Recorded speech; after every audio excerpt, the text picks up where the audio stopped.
सत श्री अकाल जी। तुसीं प्राइम ਏਸ਼ੀਆ ਟੈਲੀਵਿਜ਼ਨ देख रहे हो। मैं हाँ स्वर्ण सिंह टैणा ਤੇ ਦੋਸਤੋ ਹਰ ਰੋਜ਼ ਦੀ ਤਰ੍ਹਾਂ ਹੀ ਪ੍ਰੋਗਰਾਮ ਖਬਰ ਦੀ ਖਬਰ ਲੈ ਕੇ ਹਾਜ਼ਰ ਹਾਂ। ਪਹਿਲੀ ਵੱਡੀ ਖਬਰ ਦੇ ਵੱਲ ਜਾਣ ਤੋਂ ਪਹਿਲਾਂ ਪੰਜਾਬ ਦੇ ਮੌਸਮ ਦੀ ਹਾਲ ਬਿਆਨੀ ਕਰਨੀ ਬਣਦੀ ਹੈ। ਪੂਰੇ ਪੰਜਾਬ ਦੇ ਵਿੱਚ ਅੱਜ ਦਿਨ ਦੇ ਵੇਲੇ ਗਰਮੀ ਰਹੀ ਹੈ। ਮੌਸਮ ਵਿਭਾਗ ਦੀ ਭਵਿੱਖਬਾਣੀ ਇਹ ਹੈ ਕਿ ਆਉਂਦੇ 72 ਘੰਟਿਆਂ ਦੇ ਵਿੱਚ ਪੰਜਾਬ ਦੇ ਵਿੱਚ ਮੌਸਮ ਸਥਿਰ ਤੇ ਗਰਮ ਇਸੇ ਤਰੀਕੇ ਨਾਲ ਰਹਿਣਾ ਤੇ ਰਾਤਾਂ ਲਗਾਤਾਰ ਠੰਡੀਆਂ ਹੋਣੀਆਂ। ਤੇ ਪਿਛਲੇ ਇੱਕ ਹਫ਼ਤੇ ਤੋਂ ਪੰਜਾਬ ਦੇ ਵਿੱਚ ਰਾਤ ਦੇ ਵੇਲੇ ਪਾਰਾ ਜਿਸ ਤਰੀਕੇ ਨਾਲ ਲੁੜਕ ਰਿਹਾ, ਲੱਗਦਾ ਇਹ ਆ ਵੀ ਰਾਤ ਦੇ ਵੇਲੇ ਤਾਂ ਸਿਆਲ ਆ ਗਿਆ ਤੇ ਦਿਨ ਦੇ ਵੇਲੇ ਹਲੇ ਆਉਣਾ ਬਾਕੀ ਹੈ। ਤੇ ਮੌਸਮ ਵਿਭਾਗ ਦੀ ਜੋ ਅੰਦਾਜ਼ੇ ਵਾਲੀ ਗੱਲ ਹੈ ਇਹ ਕਿੰਨੀ ਕੁ ਸਹੀ ਸਾਬਤ ਹੁੰਦੀ ਹੈ ਵਕਤ ਦੱਸੂਗਾ। ਪਰ ਜੇਕਰ ਅਸੀਂ ਗੱਲ ਕਰਦੇ ਹਾਂ ਕਿਸਾਨੀ ਦੀ, ਇਸ ਵਕਤ ਪੰਜਾਬ ਦੇ ਵਿੱਚ ਝੋਨੇ ਦੀ ਫਸਲ ਹੈ ਜਿਹੜੀ ਵੱਡੇ ਪੱਧਰ ਦੇ ਉੱਤੇ ਮੰਡੀਆਂ 'ਚ ਪਹੁੰਚ ਰਹੀ ਹੈ।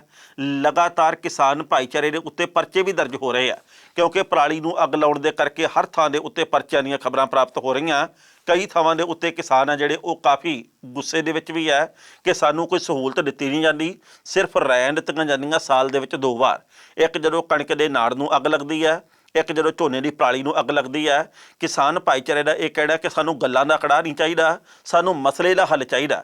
ਜੇਕਰ ਸਾਨੂੰ ਸਬਸਿਡੀ ਦੇ ਉੱਤੇ ਸਸਤੇ ਮੁੱਲ ਦੇ ਉੱਤੇ ਸੰਦ ਮੁਹੱਈਆ ਕਰਵਾਏ ਜਾਣ ਜਿਹੜੇ ਕਿ ਨਾੜ ਨੂੰ ਤੇ ਪਰਾਲੀ ਨੂੰ ਖੇਤ ਦੇ ਵਿੱਚ ਹੀ ਰਲਾ ਦੇਣ ਤਾਂ ਉਹਦੇ ਵਰਗੀ ਰੀਸ ਕੋਈ ਨਹੀਂ ਤਾਂ ਫਿਰ ਸਾਨੂੰ ਮਜਬੂਰੀ ਦੇ ਵਿੱਚ ਅੱਗ ਇਸੇ ਤਰੀਕੇ ਦੇ ਨਾਲ ਹੀ ਲਾਉਣੀ ਪੈਣੀ ਹੈ।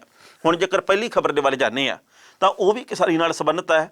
ਜਿਸ ਤਰੀਕੇ ਦੇ ਨਾਲ ਪਿਛਲੇ ਕਈ ਦਿਨਾਂ ਤੋਂ ਇਸ ਗੱਲ ਦੀ ਆਸ ਵੱਜਣੀ ਸ਼ੁਰੂ ਹੋਈ ਸੀ ਕਿ ਦਿੱਲੀ ਦੇ ਵਿੱਚ ਕਿਸਾਨ ਜਥੇਬੰਦੀਆਂ ਦੇ ਆਗੂ ਜਾਣਗੇ, ਕੇਂਦਰ ਦੇ ਨੇਤਾਵਾਂ ਦੇ ਨਾਲ ਮੀਟਿੰਗ ਹੋਊਗੀ, ਮਸਲੇ ਦਾ ਹੱਲ ਨਿਕਲ ਆਉਣਾ। ਮੈਨੂੰ ਜ਼ਾਤੀ ਤੌਰ ਦੇ ਉੱਤੇ ਵੀ ਵਾਰ-ਵਾਰ ਇਹ ਗੱਲ ਜਾਪਦੀ ਸੀ ਕਿ ਕੁਝ ਗੱਲਾਂ ਕੇਂਦਰ ਦੇ ਵੱਲੋਂ ਮੰਨ ਲਈਆਂ ਜਾਣੀਆਂ ਤੇ ਕੁਝ ਕੁ ਗੱਲਾਂ ਸਾਡਾ ਕਿਸਾਨ ਆਗੂ ਆ ਜਿਹੜੇ ਉਹ ਮੰਨ ਲੈਣਗੇ ਤੇ ਮਸਲੇ ਦਾ ਹੱਲ ਬਸ ਨਿਕਲੇ ਲਓ।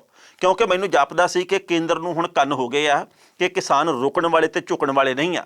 ਕਿਸਾਨ ਬਿਲਕੁਲ ਆਪਦੇ ਸੋਚ ਦੇ ਉੱਤੇ ਪਹਿਰਾ ਦੇ ਰਹੇ ਆ ਤੇ ਕਿਸਾਨ ਬਿਲਕੁਲ ਇਸ ਵਕਤ ਪਿਛਾਂਹ ਨੂੰ ਹਟਣ ਦੇ ਮੂਡ ਦੇ ਵਿੱਚ ਨਹੀਂ ਆ।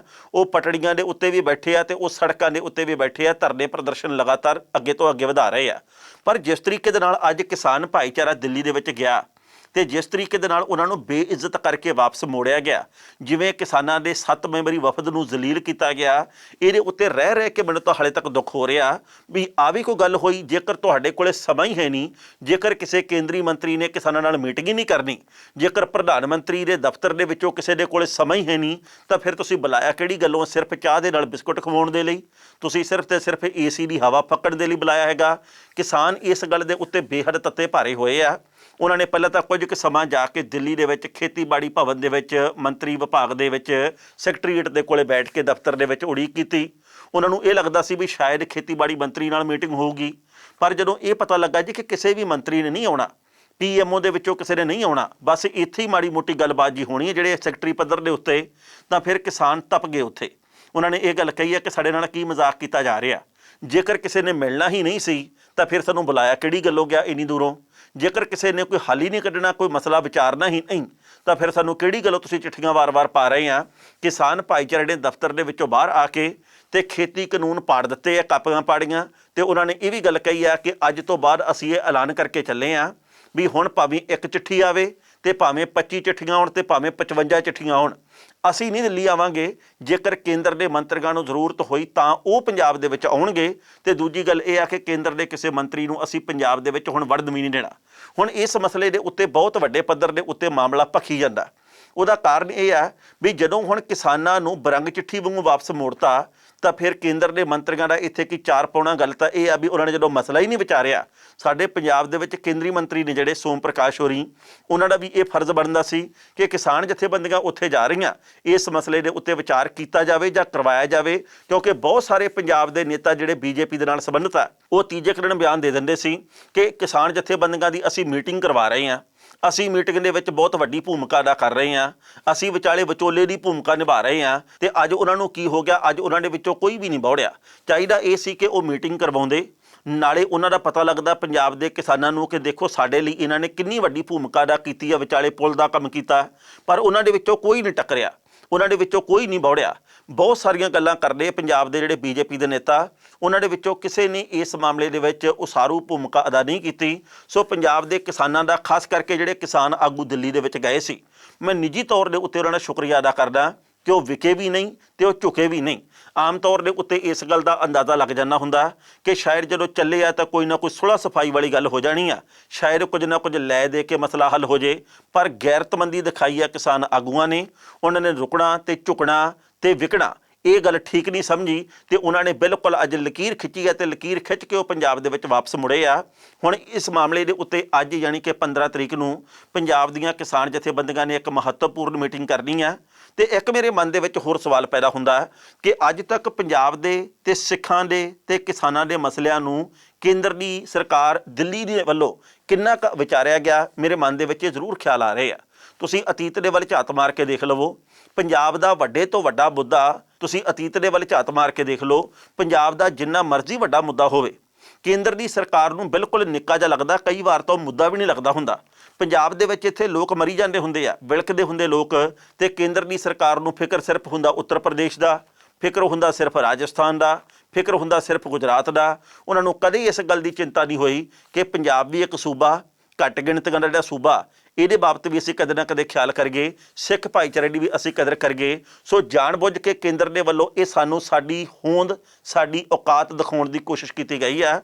ਪਰ ਅਸੀਂ ਸਾਰੇ ਹੀ ਕਿਸਾਨਾਂ ਦੇ ਦਿਲੀ ਤੌਰ ਦੇ ਉੱਤੇ ਧੰਨਵਾਦੀ ਹਾਂ, ਜਿਹੜੇ ਇਸ ਵੇਲੇ ਵੀ ਅਡਿੱਗ ਆ, ਜਿਹੜੇ ਬਿਲਕੁਲ ਇਸ ਵਕਤ ਵੀ ਦ੍ਰਿੜ ਇਰਾਦੇ ਦੇ ਨਾਲ ਅੱਗੇ ਤੋਂ ਅੱਗੇ ਵਧ ਰਹੇ ਆ। ਪਹਿਲਾਂ ਇਸ ਰਿਪੋਰਟ ਦਾ ਵੇਰਵਾ ਸਾਂਝਾ ਕਰਦੇ ਹਾਂ ਤੇ ਬਾਅਦ ਵਿੱਚ ਕਰਾਂਗੇ ਟਿੱਪਣੀ। ਨਵੇਂ ਖੇਤੀ ਕਾਨੂੰਨਾਂ ਖਿਲਾਫ ਸੰਘਰਸ਼ ਕਰ ਰਹੀਆਂ ਕਿਸਾਨ ਜਥੇਬੰਦੀਆਂ ਦੀ ਕੇਂਦਰ ਸਰਕਾਰ ਦੇ ਨਾਲ ਗੱਲਬਾਤ ਬੇਸਿੱਟਾ ਰਹੀ ਹੈ। ਕਿਸਾਨ ਇੰਨੇ ਗੁੱਸੇ ਦੇ ਵਿੱਚ ਸੀ ਕਿ ਮੀਟਿੰਗ ਦਾ ਬਾਈਕਾਟ ਕਰ ਦਿੱਤਾ। ਕਿਸਾਨਾਂ ਨੇ ਇਲਜ਼ਾਮ ਲਾਇਆ ਕਿ ਸਰਕਾਰ ਸਾਨੂੰ ਗੁੰਮਰਾਹ ਕਰ ਰਹੀ ਹੈ। ਕਿਸਾਨਾਂ ਨੇ ਐਕਟ ਦੀਆਂ ਕਾਪੀਆਂ ਪਾੜ ਕੇ ਰੋਸ ਪ੍ਰਦਰਸ਼ਨ ਕੀਤਾ। ਕਿਸਾਨ ਲੀਡਰਾਂ ਨੇ ਕਿਹਾ ਕਿ ਸਰਕਾਰ ਕਿਸਾਨਾਂ ਦੇ ਮੁੱਦਿਆਂ ਦੇ ਉੱਤੇ ਸੰਜੀਦਾ ਨਹੀਂ ਹੈ। ਉਹਨਾਂ ਨੇ ਕਿਹਾ ਕਿ ਗੱਲਬਾਤ ਦੇ ਨਾਂ ਦੇ ਉੱਤੇ ਮਜ਼ਾਕ ਕੀਤਾ ਗਿਆ। ਮੀਟਿੰਗ ਦੇ ਵਿੱਚ ਕੋਈ ਵੀ ਮੰਤਰੀ ਜਾਂ ਸਰਕਾਰ ਦਾ ਕੋਈ ਸਿਆਸੀ ਨੁਮਾਇੰਦਾ ਨਹੀਂ ਸੀ। ਉਹਨਾਂ ਨੇ ਕਿਹਾ ਕਿ ਹੁਣ ਸਰਕਾਰ ਨੂੰ ਪੰਜਾਬ ਆ ਕੇ ਹੀ ਗੱਲਬਾਤ ਕਰਨੀ ਪਵੇਗੀ। ਕਿਸਾਨਾਂ ਨੇ ਕਿਹਾ ਕਿ ਸਾਨੂੰ ਬੁਲਾ ਕੇ ਕੋਈ ਵੀ ਗੱਲਬਾਤ ਨਹੀਂ ਕਰ ਰਿਹਾ ਸੀ। ਮੀਟਿੰਗ ਦੇ ਵਾਸਤੇ ਨਾ ਕੋਈ ਮੰਤਰੀ ਪਹੁੰਚਿਆ, ਨਾ ਪ੍ਰਧਾਨ ਮੰਤਰੀ ਦਫ਼ਤਰ ਦਾ ਕੋਈ ਨੁਮਾਇੰਦਾ। ਇਸ ਕਰਕੇ ਅਸੀਂ ਮੀਟਿੰਗ ਦੇ ਵਿੱਚੋਂ ਉੱਠ ਕੇ ਬਾਹਰ ਆ ਗਏ ਹਾਂ। ਕਿਸਾਨਾਂ ਨੇ ਕਿਹਾ ਕਿ ਕੇਂਦਰ ਸਰਕਾਰ ਦੇ ਕਿਸੇ ਵੀ ਮੰਤਰੀ ਨੂੰ ਪੰਜਾਬ ਦੇ ਵਿੱਚ ਵੜਨ ਨਹੀਂ ਦਿੱਤਾ ਜਾਵੇਗਾ। ਉਹਨਾਂ ਨੇ ਸੰਘਰਸ਼ ਹੋਰ ਤੇਜ਼ ਕਰਨ ਦਾ ਐਲਾਨ ਕਰ ਦਿੱਤਾ। ਦੱਸਣਾ ਬਣਦਾ ਹੈ ਕਿ ਕਿਸਾਨਾਂ ਨੇ ਆਪਣੀਆਂ ਇਹ ਮੰਗਾਂ ਸਰਕਾਰ ਸਾਹਮਣੇ ਰੱਖਣੀਆਂ ਸਨ, ਪਰ ਮੀਟਿੰਗ ਵਿਚਾਲੇ ਹੀ ਟੁੱਟ ਗਈ। ਪਹਿਲੀ ਮੰਗ ਸੀ ਕਿ 3 ਨਵੇਂ ਖੇਤੀਬਾੜੀ ਕਾਨੂੰਨਾਂ ਨੂੰ ਰੱਦ ਕੀਤਾ ਜਾਵੇ। ਦੂਜੀ ਮੰਗ ਕਿਸਾਨਾਂ ਦੀ ਇਹ ਸੀ ਕਿ ਸਵਾਮੀਨਾਥਨ ਰਿਪੋਰਟ ਦੇ ਮੁਤਾਬਕ ਫਸਲਾਂ ਦੇ ਉਚਿਤ ਮੁੱਲ ਦਿੱਤੇ ਜਾਣ। ਤੀਜੀ ਮੰਗ ਸੀ ਕਿ ਘੱਟੋ ਘੱਟ ਸਮਰਥਨ ਮੁੱਲ ਨੂੰ ਕਾਨੂੰਨੀ ਮਾਨਤਾ ਦਿੱਤੀ ਜਾਵੇ। ਚੌਥੀ ਮੰਗ ਸੀ ਕਿ ਸਰਕਾਰ MSP ਦੇ ਉੱਤੇ ਕਣਕ ਤੇ ਝੋਨੇ ਵਾਂਗ ਹੋਰ ਫਸਲਾਂ ਵੀ ਖਰੀਦੇ। ਤੇ ਪੰਜਵੀਂ ਮੰਗ ਸੀ ਕਿ ਫਸਲਾਂ ਦੀ ਗੁਣਵੱਤਾ ਸਰਕਾਰੀ ਏਜੰਸੀਆਂ ਤੈਅ ਕਰਨ। ਇਸ ਖਬਰ ਦੇ ਉੱਤੇ ਟਿੱਪਣੀ ਕਰਦੇ ਦੋਸਤੋ, ਪਹਿਲੀ ਗੱਲ ਤਾਂ ਇਹ ਕਹਿਣੀ ਬਣਦੀ ਹੈ ਕਿ ਜਿਸ ਤਰੀਕੇ ਦੇ ਨਾਲ ਖੇਤੀਬਾੜੀ ਮੰਤਰੀ ਦੇ ਸਕੱਤਰ ਦੇ ਵੱਲੋਂ ਚਿੱਠੀ ਭੇਜੀ ਗਈ ਸੀ, ਕਿਉਂਕਿ ਇਸ ਚਿੱਠੀ ਨੂੰ ਮੈਂ ਪੜ੍ਹਿਆ ਵੀ ਹੈ। ਇਹ ਜਿਹੜੀ ਲੈਟਰ ਹੈਡ ਦੇ ਉੱਤੇ ਚਿੱਠੀ ਲਿਖੀ ਸੀ, ਇਹ ਮੈਨੂੰ ਸਾਰੀ ਦੀ ਸਾਰੀ ਪੜ੍ਹਨ ਦਾ ਮੌਕਾ ਮਿਲਿਆ। ਉਹਦੇ ਉੱਤੇ ਸੈਕਟਰੀ ਦੇ ਦਸਤਖਤ ਹੋਏ ਸੀ। ਸੋ ਕਿਸਾਨਾਂ ਨੂੰ ਇਸ ਗੱਲ ਦੀ ਆਸ ਸੀ ਕਿ ਸੈਕਟਰੀ ਦੇ ਵੱਲੋਂ ਚਿੱਠੀ ਭੇਜੀ ਗਈ ਹੈ, ਪਰ ਉੱਥੇ ਖੇਤੀਬਾੜੀ ਮੰਤਰੀ ਦੇ ਵੱਲੋਂ ਵੀ ਗੱਲਬਾਤ ਕੀਤੀ ਜਾਊਗੀ। ਬਾਕੀ ਵੀ ਹੋ ਸਕਦਾ ਮੰਤਰੀ ਸਾਹਿਬਾਨ ਹੋਣ ਤੇ ਉਹਨਾਂ ਦੇ ਨਾਲ ਅਸੀਂ ਗੱਲਬਾਤ ਕਰਨੀ ਆ। ਪਰ ਜਦੋਂ ਉੱਥੇ ਸੈਕਟਰੀ ਦੇ ਵੱਲੋਂ ਭੇਜੀ ਗਈ ਚਿੱਠੀ ਦਾ ਕੋਈ ਨਤੀਜਾ ਹੀ ਨਹੀਂ ਸਾਹਮਣੇ ਆਉਂਦਾ ਸੀ, ਤਾਂ ਉੱਥੇ ਸੈਕਟਰੀ ਦੇ ਨਾਲ ਬੈਠ ਕੇ ਅਸੀਂ ਗੱਲਬਾਤ ਕਰਕੇ ਚਾਹ ਪੀ ਕੇ ਕਰਨੀ ਵੀ ਕੀ ਹੈ। ਕਿਉਂਕਿ ਜਿਨ੍ਹਾਂ ਦੇ ਨਾਲ ਇਹ ਮਸਲਾ ਹੱਲ ਕਰਨਾ, ਜਿਹੜੇ ਜਨਤਾ ਦੇ ਚੁਣੇ ਹੋਏ ਨੁਮਾਇੰਦੇ ਆ, ਜਿਨ੍ਹਾਂ ਨੇ ਇਹ ਕਾਨੂੰਨ ਤਿਆਰ ਕੀਤੇ ਆ, ਜੇਕਰ ਉਹਨਾਂ ਦੇ ਵਿੱਚੋਂ ਕੋਈ ਨਹੀਂ ਬੌੜਿਆ ਤਾਂ ਫਿਰ ਉੱਥੇ ਬੈਠ ਕੇ ਕੋਈ ਅੱਗੇ ਸਮਾਂ ਖਰਾਬ ਕਰਨੀ ਤੁੱਕ ਹੀ ਬਣਦੀ ਆ। ਇਸ ਕਰਕੇ ਕਿਸਾਨ ਭਾਈਚਾਰਾ ਗੁੱਸੇ ਦੇ ਵਿੱਚ ਵਾਪਸ ਆ ਗਿਆ। ਉਸ ਤੋਂ ਅਗਲੀ ਗੱਲ ਇਹ ਹੈ ਕਿ ਪੰਜਾਬ ਦੇ ਨਾਲ ਹਮੇਸ਼ਾ ਹੀ ਧੱਕਾ ਕਿਉਂ ਕੀਤਾ ਜਾਂਦਾ। ਪੰਜਾਬ ਦੇ ਵਿੱਚ ਦੇਖੋ ਹਰ ਰੋਜ਼ ਕੁਝ ਨਾ ਕੁਝ ਵਾਪਰਦਾ। ਪੰਜਾਬ ਦੇ ਵਿੱਚ ਹਰ ਮਹੀਨੇ ਕੋਈ ਨਾ ਕੋਈ ਇਹੋ ਜਿਹੀ ਵੱਡੀ ਘਟਨਾ ਵਾਪਰਦੀ ਹੈ ਜਿਹਦੇ ਬਾਬਤ ਦੇਸ਼ ਦੁਨੀਆ ਦੇ ਵਿੱਚ ਚਰਚਾ ਹੁੰਦੀ ਹੈ। ਪਰ ਤੁਸੀਂ ਨੈਸ਼ਨਲ ਮੀਡੀਆ ਦੇ ਉੱਤੇ ਦੇਖ ਲਓ ਜਾਂ ਤੁਸੀਂ ਕੇਂਦਰ ਦੇ ਮੰਤਰੀਆਂ ਦੇ ਮੂੰਹ ਦੇ ਉੱਤੇ ਸ਼ਬਦ ਦੇਖ ਲਓ, ਉਹਨਾਂ ਦੇ ਮੂੰਹ ਦੇ ਵਿੱਚੋਂ ਸ਼ਬਦ ਨਿਕਲਦਾ ਹੀ ਨਹੀਂ ਕਿ ਪੰਜਾਬ ਵੀ ਸਾਡਾ ਆਪਣਾ, ਇਸ ਭਾਰਤ ਦਾ ਇੱਕ ਹਿੱਸਾ, ਤੇ ਪੰਜਾਬ ਵੀ ਇੱਕ ਮੁੰਦਰੀ ਵਰਗਾ ਹੈਗਾ ਤੇ ਇਹਦੇ ਮਸਲੇ ਵੀ ਅਸੀਂ ਹੱਲ ਕਰਨੇ ਆ। ਉਹਨਾਂ ਨੂੰ ਬਾਕੀ ਸਾਰੇ ਸੂਬਿਆਂ ਦਾ ਫਿਕਰ ਹੁੰਦਾ, ਝਾਰਖੰਡ ਦਾ ਵੀ ਫਿਕਰ ਹੈ, ਤੇਲੰਗਾਨਾ ਦਾ ਵੀ ਫਿਕਰ ਹੈ, ਉਹਨਾਂ ਨੂੰ ਗੋਆ ਦਾ ਵੀ ਫਿਕਰ ਹੈ, ਬਾਕੀ ਸਭ ਥਾਵਾਂ ਦਾ ਫਿਕਰ ਹੈ, ਪਰ ਪੰਜਾਬ ਦੇ ਫਿਕਰ ਦੀ ਕਦੇ ਉਹਨਾਂ ਨੇ ਗੱਲ ਨਹੀਂ ਕੀਤੀ। ਮੈਂ ਹਮੇਸ਼ਾ ਇਸ ਗੱਲ ਦੇ ਉੱਤੇ ਹੈਰਾਨ ਵੀ ਹੁੰਦਾ ਤੇ ਦੁਖੀ ਵੀ ਹੁੰਦਾ ਵੀ ਉਹ ਕਿਹੜੇ ਕਾਰਨ ਆ ਜਿਹਦੇ ਕਰਕੇ ਇਹੋ ਜਿਹੀ ਐਨਕੀ ਨਹੀਂ ਹਾਲੇ ਤੱਕ ਬਣਾ ਸਕੇ ਦਿੱਲੀ ਵਾਲੇ।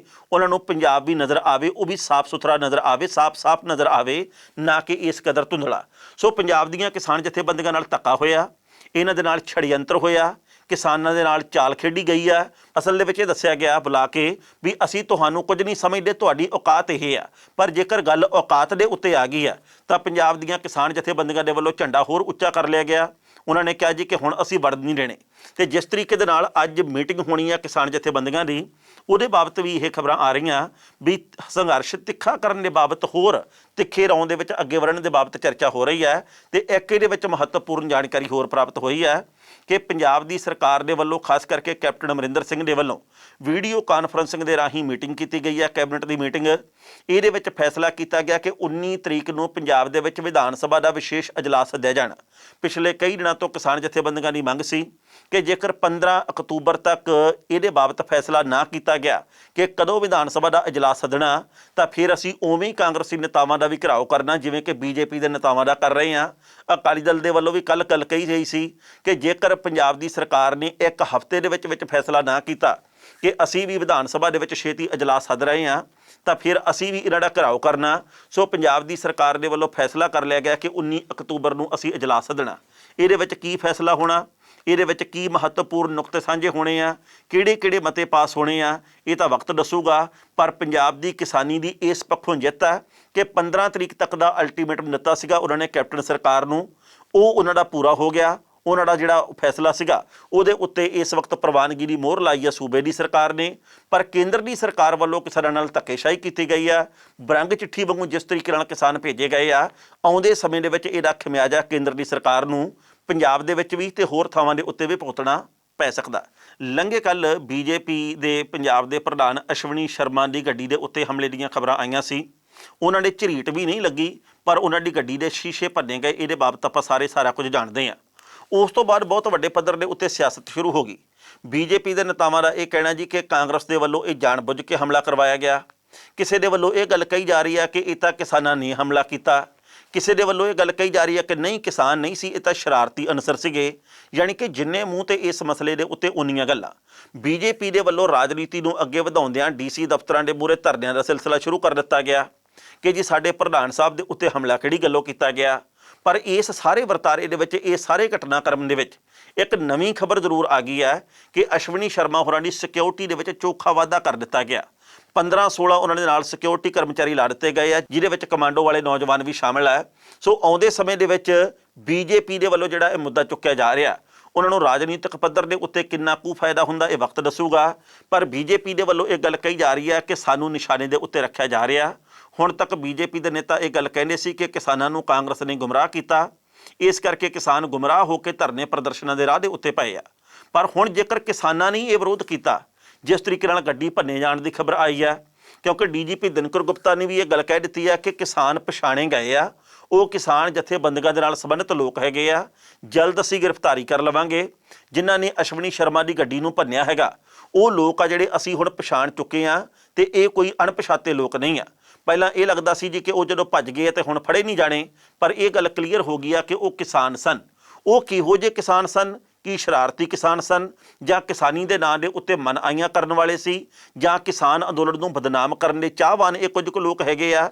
ਇਹ ਤਾਂ ਹੁਣ ਪੁਲਿਸ ਦੀ ਪੜਤਾਲ ਦਾ ਵਿਸ਼ਾ ਹੈਗਾ। ਪਰ ਪਹਿਲਾਂ ਇਸ ਰਿਪੋਰਟ ਦਾ ਵੇਰਵਾ ਤੇ ਬਾਅਦ ਵਿੱਚ ਕਰਾਂਗੇ ਟਿੱਪਣੀ। ਪੰਜਾਬ ਦੇ ਡੀਜੀਪੀ ਦਿਨਕਰ ਗੁਪਤਾ ਨੇ ਬੀਜੇਪੀ ਦੇ ਪੰਜਾਬ ਪ੍ਰਧਾਨ ਅਸ਼ਵਨੀ ਸ਼ਰਮਾ ਦੇ ਉੱਤੇ ਹੋਏ ਹਮਲੇ ਦੇ ਵਿੱਚ ਵੱਡਾ ਦਾਅਵਾ ਕੀਤਾ। ਦਿਨਕਰ ਗੁਪਤਾ ਦੇ ਮੁਤਾਬਕ ਹਮਲੇ ਦੇ ਵਿੱਚ ਸ਼ਮੂਲੀਅਤ ਲਈ ਵੱਖ-ਵੱਖ ਕਿਸਾਨ ਯੂਨੀਅਨਾਂ ਦੇ ਮੈਂਬਰਾਂ ਦੀ ਸ਼ਨਾਖਤ ਵੀ ਕਰ ਲਈ ਗਈ ਹੈ, ਜਿਨ੍ਹਾਂ ਨੇ 12 ਅਕਤੂਬਰ ਨੂੰ ਅਸ਼ਵਨੀ ਸ਼ਰਮਾ ਦੇ ਕਾਰ ਦੇ ਉੱਤੇ ਹਮਲਾ ਕੀਤਾ ਸੀ। ਕੈਪਟਨ ਨੇ ਜਾਰੀ ਇੱਕ ਬਿਆਨ ਦੇ ਰਾਹੀਂ ਭਾਜਪਾ ਦੇ ਉੱਤੇ ਦੋਸ਼ ਵੀ ਲਾਏ ਨੇ ਕਿ ਬੀਜੇਪੀ ਹੁਣ ਗੁੰਮਰਾਹਕੁਨ ਪ੍ਰਚਾਰ ਕਰ ਰਹੀ ਹੈ। ਮੁੱਖ ਮੰਤਰੀ ਦਫ਼ਤਰ ਦੇ ਵੱਲੋਂ ਜਾਰੀ ਕੀਤੇ ਗਏ ਅੱਜ ਇੱਕ ਬਿਆਨ ਦੇ ਮੁਤਾਬਕ 12 ਅਕਤੂਬਰ ਦੀ ਘਟਨਾ ਬਾਰੇ ਵੇਰਵਾ ਦਿੰਦਿਆਂ ਡੀਜੀਪੀ ਨੇ ਕਿਹਾ ਕਿ ਸ਼ਾਮੀ 7 ਵਜੇ ਦੇ ਕਰੀਬ ਵੱਖ-ਵੱਖ ਕਿਸਾਨ ਯੂਨੀਅਨਾਂ ਨਾਲ ਸੰਬੰਧਿਤ 25 ਪ੍ਰਦਰਸ਼ਨਕਾਰੀ ਸ਼ਰਮਾ ਦੀਆਂ ਗੱਡੀਆਂ ਦੇ ਕਾਫਲੇ ਦੇ ਮੂਹਰੇ ਆਣ ਖੜੇ ਹੋਏ ਤੇ ਅਚਾਨਕ ਉਹ ਕਾਲੇ ਤੇ ਪੀਲੇ ਰੰਗ ਦੇ ਝੰਡੇ ਚੁੱਕੀ ਪਾਇਲਟ ਸੁਰੱਖਿਆ ਵਾਹਨਾਂ ਦੇ ਮੂਹਰੇ ਆ ਗਏ ਤੇ ਨਾਅਰੇਬਾਜ਼ੀ ਕਰਨ ਲੱਗੇ। ਡੀਜੀਪੀ ਦੇ ਮੁਤਾਬਕ ਇਹ ਪ੍ਰਦਰਸ਼ਨਕਾਰੀ ਤਕਰੀਬਨ 2 ਹਫ਼ਤਿਆਂ ਤੋਂ NH1 ਦੇ ਉੱਤੇ ਪੈਂਦੇ ਚੁਲਾਂਗ ਵਿਖੇ ਟੋਲ ਪਲਾਜ਼ਾ ਦੇ ਉੱਤੇ ਬੈਠੇ ਸਨ। ਡੀਜੀਪੀ ਨੇ ਅੱਗੇ ਕਿਹਾ ਕਿ 15 ਤੋਂ 18 ਸਕਿੰਟ ਦੇ ਵਿਰੋਧ ਤੋਂ ਬਾਅਦ ਕਾਫਲੇ ਵਿਚਲੇ ਦੋਵੇਂ ਵਾਹਨਾਂ ਨੂੰ ਜਾਣ ਦਿੱਤਾ ਗਿਆ, ਪਰ ਪ੍ਰਦਰਸ਼ਨਕਾਰੀਆਂ ਦੇ ਵਿੱਚੋਂ ਇੱਕ ਵਿਅਕਤੀ ਨੇ ਝੰਡੇ ਦੀ ਸੋਟੀ ਨਾਲ ਇਨੋਵਾ ਦੇ ਪਿਛਲੇ ਸ਼ੀਸ਼ੇ ਨੂੰ ਤੋੜ ਦਿੱਤਾ। ਇਸ ਦੌਰਾਨ ਇਨੋਵਾ ਦੇ ਇੱਕ ਪਾਸੇ ਦੀ ਗਲਾਸ ਵਿੰਡੋ ਦਾ ਵੀ ਨੁਕਸਾਨ ਹੋਇਆ। ਸੁਰੱਖਿਆ ਇੰਚਾਰਜ ASI ਹਰੀ ਰਾਮ ਤੇ ਪੰਜਾਬ ਪੁਲਿਸ ਦੇ 3 ਕਮਾਂਡੋ ਸਮੇਤ 7 ਤੋਂ ਵੱਧ ਨਿੱਜੀ ਸੁਰੱਖਿਆ ਅਫਸਰ ਜੋ ਘਟਨਾ ਸਮੇਂ ਅਸ਼ਵਨੀ ਸ਼ਰਮਾ ਦੇ ਨਾਲ ਸਨ, ਤੁਰੰਤ ਆਪਣੇ ਵਾਹਨਾਂ ਦੇ ਵਿੱਚੋਂ ਉਤਰ ਗਏ ਤੇ ਭਾਜਪਾ ਦੇ ਪੰਜਾਬ ਮੁਖੀ ਨੂੰ ਸੁਰੱਖਿਅਤ ਉੱਥੋਂ ਪਰਾਂ ਲੈ ਗਏ। ਉਹਨਾਂ ਨੂੰ ਦਸੂਹਾ ਹੁਸ਼ਿਆਰਪੁਰ ਥਾਣੇ ਲਿਜਾਇਆ ਗਿਆ, ਜਿੱਥੇ ਡੀਐਸਪੀ ਟਾਂਡਾ ਤੇ ਐਸਐਸਪੀ ਹੁਸ਼ਿਆਰਪੁਰ ਵੀ ਪਹੁੰਚੇ। ਪੰਜਾਬ ਦੇ ਮੁੱਖ ਮੰਤਰੀ ਕੈਪਟਨ ਅਮਰਿੰਦਰ ਸਿੰਘ ਨੇ ਅਸ਼ਵਨੀ ਸ਼ਰਮਾ ਦੀ ਗੱਡੀ ਦੇ ਉੱਤੇ ਹੋਏ ਹਮਲੇ ਦੇ ਮੱਦੇਨਜ਼ਰ ਸੂਬੇ ਦੀ ਅਮਨ ਵਿਵਸਥਾ ਦੇ ਵਿੱਚ ਵਿਘਨ ਪਾਉਣ ਦੀ ਮਨਸ਼ਾ ਨਾਲ ਭੜਕਾਊ ਕਾਰਵਾਈਆਂ ਕਰਨ ਦੇ ਲਈ ਭਾਰਤੀ ਜਨਤਾ ਪਾਰਟੀ ਦੀ ਸਖਤ ਆਲੋਚਨਾ ਵੀ ਕੀਤੀ ਹੈ। ਉਹਨਾਂ ਨੇ ਕਿਹਾ ਕਿ ਪੁਲਿਸ ਪਹਿਲਾਂ ਹੀ ਵੱਖ-ਵੱਖ ਕਿਸਾਨ ਯੂਨੀਅਨਾਂ ਦੇ ਮੈਂਬਰਾਂ ਦੀ ਇਸ ਘਟਨਾ ਦੇ ਲਈ ਜ਼ਿੰਮੇਵਾਰ ਵਿਅਕਤੀਆਂ ਵਜੋਂ ਪਛਾਣ ਕਰ ਚੁੱਕੀ ਹੈ। ਸ਼ਰਮਾ ਦੀ ਬੇਤੁਕੀ ਬਿਆਨਬਾਜ਼ੀ ਤੇ ਪੰਜਾਬ ਕਾਂਗਰਸ ਦੇ ਖਿਲਾਫ ਨਿਰ-ਆਧਾਰ ਦੋਸ਼ ਲਾਉਣ ਦੇ ਉੱਤੇ ਕਰੜੀ ਨਿੰਦਿਆ ਕਰਦਿਆਂ ਮੁੱਖ ਮੰਤਰੀ ਨੇ ਕਿਹਾ ਕਿ ਅਜਿਹਾ ਜਾਪਦਾ ਹੈ ਕਿ ਭਾਜਪਾ ਦੇ ਪੰਜਾਬ ਪ੍ਰਧਾਨ ਆਪਣੀ ਪਾਰਟੀ ਦੇ ਹਿੱਤ ਅੱਗੇ ਵਧਾਉਣ ਦੇ ਲਈ ਕੂੜ ਪ੍ਰਚਾਰ ਫੈਲਾਉਣ ਵਾਸਤੇ ਪੱਬਾਂ ਭਾਰ ਹੋਏ ਬੈਠੇ ਨੇ। ਉਹਨਾਂ ਨੇ ਕਿਹਾ ਕਿ ਅਜਿਹੀਆਂ ਕਾਰਵਾਈਆਂ ਦਾ ਸਪਸ਼ਟ ਮਨੋਰਥ ਖੇਤੀ ਕਾਨੂੰਨਾਂ ਬਾਰੇ ਭਾਜਪਾ ਖਿਲਾਫ ਕਿਸਾਨਾਂ ਵਿੱਚ ਪੈਦਾ ਹੋਏ ਰੋਹ ਤੋਂ ਲੋਕਾਂ ਦਾ ਧਿਆਨ ਹਟਾਉਣਾ ਹੈ। ਇਸ ਖਬਰ ਦੇ ਉੱਤੇ ਟਿੱਪਣੀ ਕਰਦੇ ਦੋਸਤੋ, ਪਹਿਲੀ ਗੱਲ ਤਾਂ ਅਸੀਂ ਕਹਾਂਗੇ, ਜਿਸ ਤਰੀਕੇ ਦੇ ਨਾਲ ਡੀਜੀਪੀ ਦਿਨਕਰ ਗੁਪਤਾ ਦੇ ਵੱਲੋਂ ਇਹ ਗੱਲ ਕਹੀ ਗਈ ਹੈ, ਇਹ ਦਾਅਵਾ ਕੀਤਾ ਗਿਆ ਕਿ ਉਹ ਕਿਸਾਨ ਹੀ ਸਨ ਤੇ ਅਸੀਂ ਉਹਨਾਂ ਦੀ ਸ਼ਨਾਖਤ ਕਰ ਲਈ ਹੈ ਤੇ ਉਹ ਫੜੇ ਵੀ ਜਾਣਗੇ ਤੇ ਉਸ ਤੋਂ ਬਾਅਦ ਅਗਲੀ ਕਾਰਵਾਈ ਸਾਹਮਣੇ ਆਊਗੀ। ਪੰਜਾਬ ਦੀਆਂ ਕਿਸਾਨ ਜਥੇਬੰਦੀਆਂ ਦੇ ਵੱਲੋਂ ਖਾਸ ਕਰਕੇ ਬਲਵੀਰ ਸਿੰਘ ਰਾਜੇਵਾਲ ਦੇ ਵੱਲੋਂ ਅੱਜ ਵੀ ਇਹ ਗੱਲ ਕਹੀ ਗਈ ਹੈ ਕਿ ਸਾਨੂੰ ਬਦਨਾਮ ਕਰਨ ਦੀਆਂ ਕੋਸ਼ਿਸ਼ਾਂ ਕੀਤੀਆਂ ਜਾ ਰਹੀਆਂ। ਅਸੀਂ ਕਿਸੇ ਦੇ ਉੱਤੇ ਹਮਲਾ ਨਹੀਂ ਕੀਤਾ ਤੇ ਨਾ ਕਦੇ ਕਰਨਾ ਤੇ ਨਾ ਇਸ ਤੋਂ ਪਹਿਲਾਂ ਕੀਤਾ। ਅਸੀਂ ਵੱਖ-ਵੱਖ ਥਾਵਾਂ ਦੇ ਉੱਤੇ ਕਾਲੀਆਂ ਝੰਡੀਆਂ ਦੇ ਨਾਲ ਨੇਤਾਵਾਂ ਦਾ ਵਿਰੋਧ ਕਰਦੇ ਹਾਂ। ਇਹ ਸਾਡਾ ਅਧਿਕਾਰ ਹੈਗਾ, ਪਰ ਸਾਡੇ ਅਧਿਕਾਰ ਦੇ ਵਿੱਚ ਕਿਸੇ ਦੇ ਖਿਲਾਫ ਹਿੰਸਕ ਕਾਰਵਾਈ ਕਰਨਾ ਬਿਲਕੁਲ ਸ਼ਾਮਲ ਨਹੀਂ ਤੇ ਮੈਂ ਇਸ ਗੱਲ ਦੇ ਨਾਲ 100% ਦੀ ਸਹਿਮਤ ਹਾਂ ਨਿੱਜੀ ਤੌਰ ਦੇ ਉੱਤੇ। ਪਰ ਜਿਸ ਤਰੀਕੇ ਦੇ ਨਾਲ ਅਸ਼ਵਨੀ ਸ਼ਰਮਾ ਦੀ ਗੱਡੀ ਦੇ ਉੱਤੇ ਹਮਲਾ ਹੋਇਆ ਤੇ ਪੁਲਿਸ ਦੇ ਮੁਖੀ ਦੇ ਵੱਲੋਂ ਇਹ ਗੱਲ ਕਬੂਲ ਕਰ ਲਈ ਗਈ ਹੈ ਕਿ ਉਹ ਕਿਸਾਨ ਹੀ ਸਨ, ਸੋ ਇਸ ਮਾਮਲੇ ਦੇ ਉੱਤੇ ਹੁਣ ਆਉਂਦੇ ਸਮੇਂ ਦੇ ਵਿੱਚ ਉਹ ਕੀ ਨਿਕਲ ਕੇ ਬਾਹਰ ਆਉਂਦਾ ਇਹ ਵਕਤ ਬਿਆਨ ਕਰੂਗਾ। ਪਰ ਇਹ ਗੱਲ ਪੱਕੀ ਹੈ ਵੀ ਇਸ ਮਾਮਲੇ ਦੇ ਉੱਤੇ ਕੁਝ ਕੁ ਸ਼ਰਾਰਤੀ ਲੋਕ ਜ਼ਰੂਰ ਹੋ ਸਕਦੇ ਆ। ਮੰਨ ਲਓ ਕਿਸੇ ਥਾਂ ਦੇ ਉੱਤੇ 5000 ਲੋਕ ਬੈਠੇ ਆ, ਹੁਣ ਇਹ ਤਾਂ ਹੋ ਨਹੀਂ ਸਕਦਾ ਵੀ ਉਹ 5000 ਦੇ 5000 ਲੋਕ ਹੀ ਬੜੇ ਸੁਹਿਰਦ ਹੋਣ। ਉਹਨਾਂ ਦੇ ਵਿੱਚ 5 10 20 50 ਇਹੋ ਜਿਹੇ ਵੀ ਹੋ ਸਕਦੇ ਆ ਜਿਹੜੇ ਸ਼ਰਾਰਤੀ ਤੱਤ ਹੋਣ, ਜਿਹੜੇ ਕਿ ਉੱਥੇ ਮਾਹੌਲ ਖਰਾਬ ਕਰਨਾ ਚਾਹੁੰਦੇ ਹੋਣ। ਇਹਨਾਂ ਦੇ ਵੱਲੋਂ ਵੀ ਹੋ ਸਕਦਾ ਮਾਹੌਲ ਖਰਾਬ ਕਰਨ ਦੇ ਲਈ ਹੀ ਗੱਡੀ ਦੇ ਉੱਤੇ ਹਮਲਾ ਕੀਤਾ ਗਿਆ ਹੋਵੇ।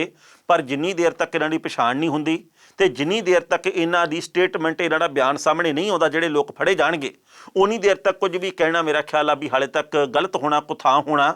ਬਾਕੀ ਸਮੇਂ ਨੇ ਸਾਰੀ ਜਾਣਕਾਰੀ ਦੇਣੀ ਹੈ। ਪਰ ਉਸ ਤੋਂ ਅਗਲੀ ਗੱਲ ਇਹ ਹੈ ਕਿ ਬੀਜੇਪੀ ਦੇ ਨੇਤਾਵਾਂ ਦੇ ਘਰਾਂ ਦਾ ਘਿਰਾਓ ਅੱਜ ਵੀ ਜਾਰੀ ਰਿਹਾ। ਪੰਜਾਬ ਦੇ ਵਿੱਚ ਵੱਖ-ਵੱਖ ਥਾਵਾਂ ਦੇ ਉੱਤੇ ਕਿਸਾਨ ਜਥੇਬੰਦੀਆਂ ਨੇ, ਕਿਸਾਨ ਭਾਈਚਾਰੇ ਨੇ, ਖੇਤ ਮਜ਼ਦੂਰ ਭਾਈਚਾਰੇ ਨੇ ਅੱਜ ਵੀ ਬੀਜੇਪੀ ਦੇ ਨੇਤਾਵਾਂ ਦਾ ਘਿਰਾਓ ਕੀਤਾ। ਸੋ ਸੁਖਬੀਰ ਸਿੰਘ ਬਾਦਲ ਹੋਰਾਂ ਦੇ ਵੱਲੋਂ ਵੀ ਅੱਜ ਇੱਕ ਮਹੱਤਵਪੂਰਨ ਬਿਆਨ ਦਿੱਤਾ ਗਿਆ। ਉਹਨਾਂ ਨੇ ਕਿਹਾ ਜੀ ਕਿ ਕਿਸਾਨ ਜਥੇਬੰਦੀਆਂ ਦੇ ਨਾਲ ਆ, ਅਸੀਂ 100% ਦੀ ਜੋ ਕਿਸਾਨ ਜਥੇਬੰਦੀਆਂ ਕਹਿਣਗੀਆਂ ਤੇ ਜਿਵੇਂ ਕਹਿਣਗੀਆਂ ਅਸੀਂ ਉਹਨਾਂ ਦੇ ਨਾਲ ਤੁਰਨ ਨੂੰ ਤਿਆਰ ਆ, ਮਗਰ ਲੱਗ ਕੇ ਤੁਰਨ ਨੂੰ ਤਿਆਰ ਆ। ਪਰ ਉਹਨਾਂ ਨੇ ਕਿਹਾ ਵੀ ਕੇਂਦਰ ਦੇ ਵੱਲੋਂ ਜ਼ਲੀਲ ਕੀਤਾ ਗਿਆ ਕਿਸਾਨਾਂ ਨੂੰ। ਕੇਂਦਰ ਨੇ ਪਹਿਲਾਂ ਕਿਸਾਨ ਸੱਦੇ ਤੇ ਬਾਅਦ ਦੇ ਵਿੱਚ ਉਹਨਾਂ ਨੂੰ ਬੇਇੱਜ਼ਤ ਕੀਤਾ। ਇਹ ਗੱਲ ਕਿਸੇ ਵੀ ਕੀਮਤ ਦੇ ਉੱਤੇ ਬਰਦਾਸ਼ਤ ਕਰਨ ਵਾਲੀ ਨਹੀਂ ਆ। ਲੁਧਿਆਣਾ ਤੋਂ ਕਾਂਗਰਸ ਪਾਰਟੀ ਦੇ ਸੰਸਦ ਮੈਂਬਰ ਰਵਨੀਤ ਬਿੱਟੂ ਨਵਜੋਤ ਸਿੰਘ ਸਿੱਧੂ ਦੇ ਮੁਤਲਕ ਹਰ ਰੋਜ਼ ਇੱਕ ਨਵਾਂ ਬਿਆਨ ਦਿੰਦੇ ਆ। ਅੱਜ ਉਹਨਾਂ ਨੇ ਇੱਕ ਫੇਰ ਬਿਆਨ ਦਿੱਤਾ ਹੈ। ਲੁਧਿਆਣਾ ਤੋਂ ਲੋਕ ਸਭਾ ਦੇ ਮੈਂਬਰ ਰਵਨੀਤ ਸਿੰਘ ਬਿੱਟੂ, ਜਿਹੜੇ ਕਿ ਕਾਂਗਰਸ ਪਾਰਟੀ ਦੇ ਨੁਮਾਇੰਦੇ ਆ, ਉਹਨਾਂ ਦੇ ਵੱਲੋਂ ਤੀਜੇ ਦਿਨ ਨਵਜੋਤ ਸਿੰਘ ਸਿੱਧੂ ਦੇ ਮੁਤਲਕ ਇੱਕ ਬਿਆਨ ਦਿੱਤਾ ਜਾਂਦਾ, ਅੱਜ ਵੀ ਦਿੱਤਾ। ਉਹਨਾਂ ਨੇ ਇਹ ਗੱਲ ਕਹੀ ਹੈ ਕਿ ਨਵਜੋਤ ਸਿੰਘ ਸਿੱਧੂ ਜਿਹੜੀ ਵੀ ਪਾਰਟੀ ਦੇ ਵਿੱਚ ਜਾਂਦੇ ਆ ਉੱਥੇ ਇਹਨਾਂ ਦਾ ਦਮ ਘੁੱਟਣ ਲੱਗਦਾ। ਪਹਿਲਾਂ ਇਹ ਭਾਜਪਾ ਦੇ ਵਿੱਚ ਸੀ, ਉੱਥੇ ਦਮ ਘੁੱਟਿਆ, ਹੁਣ ਕਾਂਗਰਸ ਦੇ ਵਿੱਚ ਤੇ ਇਹਨਾਂ ਦਾ ਇੱਥੇ ਦਮ ਘੁੱਟ ਰਿਹਾ। ਕੱਲ੍ਹ ਨੂੰ ਇਹ ਜਿੱਥੇ ਵੀ ਜਾਣਗੇ ਪਤਾ ਨਹੀਂ ਦਮ ਘੁੱਟਣਾ ਕਿ ਨਹੀਂ ਘੁੱਟਣਾ, ਕੁਝ ਕਹਿ ਨਹੀਂ ਸਕਦੇ। ਪਰ ਉਹਨਾਂ ਨੇ ਕਿਹਾ ਜੇਕਰ ਤੁਹਾਨੂੰ ਦਮ ਲੈਣ ਦੇ ਵਿੱਚ ਇੰਨੀ ਵੱਡੀ ਸਮੱਸਿਆ ਆ ਰਹੀ ਹੈ, ਤੁਸੀਂ ਭਾਈ ਕਿਸੇ ਵੀ ਹੋਰ ਪਾਰਟੀ ਦੇ ਵਿੱਚ ਚਲੇ ਜਾਓ, ਨਾਲੇ ਤੁਹਾਡੇ ਦਮ ਦੀ ਪਰਖ ਹੋ ਜੂ ਤੇ ਨਾਲੇ ਤੁਹਾਡੇ ਇਸ ਵਕਤ ਪ੍ਰਸਿੱਧੀ ਦੀ, ਤੁਹਾਡੇ ਨਾਂ ਦੀ ਮਹਿਮਾ ਦੀ ਪਰਖ ਹੋ ਜਾਣੀ ਆ। ਸੋ ਲਗਾਤਾਰ ਰਵਨੀਤ ਸਿੰਘ ਬਿੱਟੂ ਇਸ ਮਾਮਲੇ ਦੇ ਉੱਤੇ ਨਵਜੋਤ ਸਿੰਘ ਸਿੱਧੂ ਨੂੰ ਘੇਰ ਰਹੇ ਆ।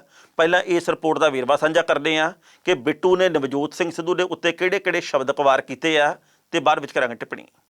ਲੁਧਿਆਣਾ ਤੋਂ ਸੰਸਦ ਮੈਂਬਰ ਰਵਨੀਤ ਸਿੰਘ ਬਿੱਟੂ ਨੇ ਇੱਕ ਵਾਰ ਫੇਰ ਸਾਬਕਾ ਕੈਬਨਿਟ ਮੰਤਰੀ ਨਵਜੋਤ ਸਿੰਘ ਸਿੱਧੂ ਨੂੰ ਲੰਮੇ ਹੱਥੀਂ ਲਿਆ। ਰਵਨੀਤ ਸਿੰਘ ਬਿੱਟੂ ਅੱਜ ਮਾਛੀਵਾੜਾ ਸਾਹਿਬ ਦੇ ਵੱਲ ਪਹੁੰਚੇ। ਇੱਥੇ ਉਹਨਾਂ ਨੇ ਕਿਹਾ ਕਿ ਜੇਕਰ ਸਿੱਧੂ ਦਾ ਕਾਂਗਰਸ ਪਾਰਟੀ ਦੇ ਵਿੱਚ ਦਮ ਘੁੱਟਦਾ ਹੈ ਤਾਂ ਇਹ ਉਹਨਾਂ ਦੀ ਨਿੱਜੀ ਰਾਏ ਆ ਕਿ ਉਹ ਪਾਰਟੀ ਨੂੰ ਛੱਡ ਕੇ ਚਲਾ ਜਾਵੇ। ਰਵਨੀਤ ਬਿੱਟੂ ਨੇ ਕਿਹਾ ਕਿ ਨਵਜੋਤ ਸਿੱਧੂ ਇੱਕ ਬਹੁਤ ਵੱਡਾ ਆਗੂ ਹੈ ਤੇ ਜੇਕਰ ਉਹਦਾ ਦਮ ਘੁੱਟਦਾ ਹੈ ਤਾਂ ਉਹਨੂੰ ਕਾਂਗਰਸ ਦੇ ਵਿੱਚ ਰਹਿਣ ਦੇ ਲਈ ਕੋਈ ਮਜਬੂਰ ਨਹੀਂ ਕਰ ਰਿਹਾ। ਉਹਨਾਂ ਨੇ ਕਿਹਾ ਕਿ ਪਹਿਲਾਂ ਸਿੱਧੂ ਨੇ ਭਾਜਪਾ ਨੂੰ ਅਜ਼ਮਾਇਆ ਤੇ ਫਿਰ ਕਾਂਗਰਸ ਦੇ ਵਿੱਚ ਆ ਗਿਆ ਤੇ ਜੇਕਰ ਇੱਥੇ ਵੀ ਉਸ ਦੀ ਪੁੱਛ ਪ੍ਰਤੀਤ ਨਹੀਂ ਹੋ ਰਹੀ ਤਾਂ ਉਹ ਕਿਸੇ ਹੋਰ ਪਾਰਟੀ ਦੇ ਵਿੱਚ ਜਾ ਕੇ ਆਪਣੀ ਕਿਸਮਤ ਅਜ਼ਮਾ ਸਕਦਾ ਹੈ। ਇਸ ਮੌਕੇ ਉਹਨਾਂ ਨਾਲ ਵਿਧਾਇਕ ਸੰਜੇ ਤਲਵਾੜ, ਮੇਅਰ ਬਲਕਾਰ ਸਿੰਘ ਤੇ ਹੋਰ ਆਗੂ ਮੌਜੂਦ ਸਨ। ਰਵਨੀਤ ਸਿੰਘ ਬਿੱਟੂ ਮੁੱਖ ਮੰਤਰੀ ਕੈਪਟਨ ਅਮਰਿੰਦਰ ਸਿੰਘ ਦੇ ਹੱਕ ਦੇ ਵਿੱਚ ਨਿੱਤਰੇ, ਜਿਨ੍ਹਾਂ ਨੇ ਕਿਹਾ ਕਿ 2017 ਦੀਆਂ ਵਿਧਾਨ ਸਭਾ ਚੋਣਾਂ ਦੇ ਵਿੱਚ ਕਾਂਗਰਸ ਦੀ ਜਿੱਤ ਕੈਪਟਨ ਦੀ ਬਦੌਲਤ ਹੋਈ ਹੈ ਤੇ ਲੋਕ ਸਭਾ ਚੋਣਾਂ ਦੇ ਵਿੱਚ ਪਾਰਟੀ ਦੀ ਕਾਰਗੁਜ਼ਾਰੀ ਚੰਗੀ ਰਹੀ ਹੈ, ਜਿਸ ਕਰਕੇ ਉਹ ਸੰਸਦ ਮੈਂਬਰ ਬਣੇ ਨੇ।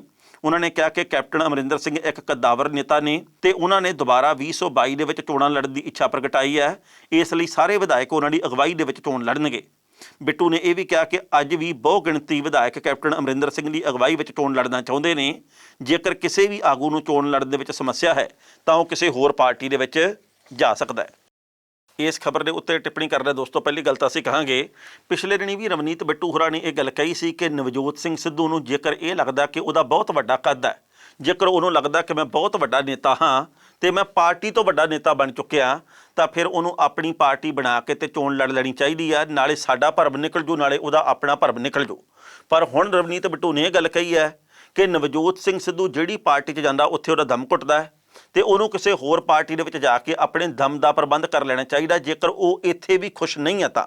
ਸੋ ਰਵਨੀਤ ਬਿੱਟੂ ਜਿਸ ਤਰੀਕੇ ਨਾਲ ਨਵਜੋਤ ਸਿੱਧੂ ਦੇ ਉੱਤੇ ਸ਼ਬਦਕ ਵਾਰ ਕਰ ਰਹੇ ਆ ਤੇ ਜਿਵੇਂ ਕੈਪਟਨ ਅਮਰਿੰਦਰ ਸਿੰਘ ਦੀਆਂ ਸਿਫਤਾਂ ਦੇ ਪੁਲ ਬਣ ਰਹੇ ਆ, ਉਹਦੇ ਉੱਤੇ ਸਾਨੂੰ ਕੋਈ ਬਹੁਤੀ ਹੈਰਾਨੀ ਨਹੀਂ ਹੁੰਦੀ। ਪਰ ਹੈਰਾਨੀ ਇਸ ਗੱਲ ਦੇ ਉੱਤੇ ਹੁੰਦੀ ਆ ਕਿ ਨਵਜੋਤ ਸਿੱਧੂ ਫੇਰ ਚੁੱਪ ਕਰਕੇ ਬਹਿ ਗਏ ਆ।